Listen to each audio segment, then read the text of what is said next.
Oi, meus amores, tudo bem com vocês? Aprenda a fazer uma torta de carne moída que tem uma massa muito saborosa, feita de liquidificador, que é simples e fácil de fazer. Bora comigo pro vídeo. No liquidificador acrescente 3 ovos, 1 colher de sopa rasa de sal, 1 pitadinha de açúcar para realçar o sabor, meia xícara de óleo, 1 xícara de leite, metade de uma cebola pequena, essa cebola que vai dar sabor para sua massa. E por fim, 2 xícaras de farinha de trigo. Já jogo tudo aqui junto e vou bater por 1 minuto.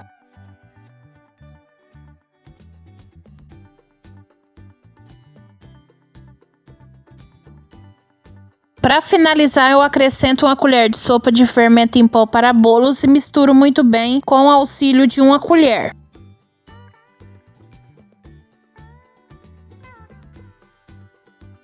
Passo para uma forma untada enfarinhada a metade da massa e já venho com o meu recheio. O meu recheio aqui foi de carne moída. O que eu fiz com essa carne moída? Eu coloquei para refogar com um pouquinho de óleo e alho, a carne moída. Refogou, coloquei o sal. Depois, um pouquinho só de extrato de tomate e milho verde. Esse foi o recheio de carne moída que eu fiz.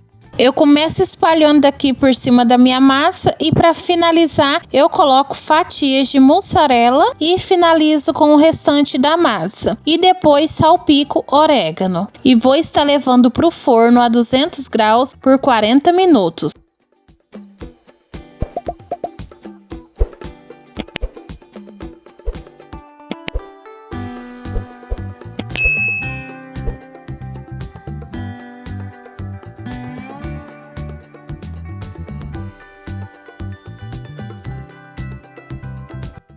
Olha só que delícia de torta, gente. Vocês não têm noção do quanto essa massa fica saborosa. Uma delícia com essa cebola que você coloca. Faça e vem aqui me falar depois. Deixa aqui nos comentários para mim o que você achou dessa receita. Ou deixa um coração, deixa um comentário aí para mim que vai ajudar muito. E se você gostou, curte esse vídeo, não se esqueça de compartilhar. Um super beijo, fica com Deus e nunca se esqueça que nunca foi sorte. E sim, sempre foi Deus nas nossas vidas. Um beijo, tchau, tchau.